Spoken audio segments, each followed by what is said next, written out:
Boys, now, let us try for a moment to realize, as far as we can, the nature of that abode of the damned which the justice of an offended God has called into existence for the eternal punishment of sinners.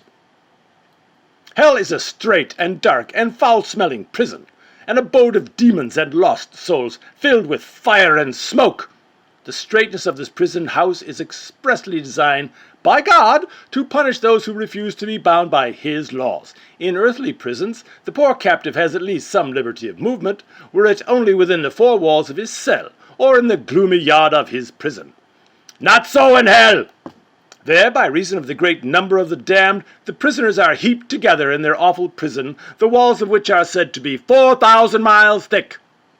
And the damned are so utterly bound and helpless that, as the blessed Saint Anselm writes in his book on similitudes, they are not even able to remove from the eye a worm that gnaws it.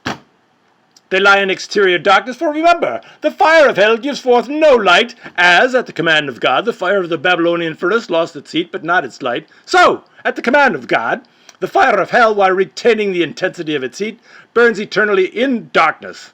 It is a never-ending storm of darkness, dark flames, dark smoke, of burning brimstone, amid which the bodies are heaped upon one another, without even a glimpse of air. Of all the plagues with which the land of the Pharaohs were smitten, one plague alone, that of darkness, was called horrible.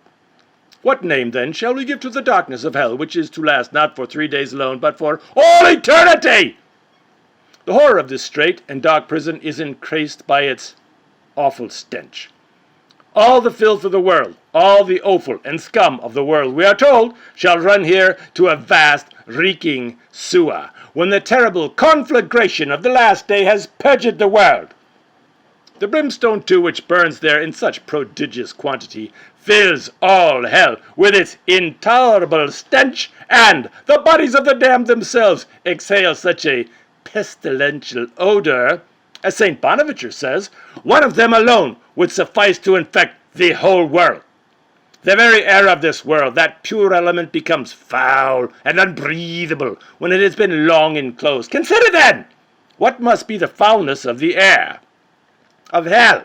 Imagine some foul and putrid corpse that has lain rotting and decomposing in the grave, a jelly-like mass of liquid corruption. Imagine such a corpse a prey to flames, devoured by the fire of burning brimstone, and giving off dense, choking fumes of nauseous, loathsome decomposition. And then imagine this sickening stench, multiplied a millionfold and a millionfold again, from the millions upon millions of fetid carcasses massed together in the reeking darkness, a huge and rotting human fungus.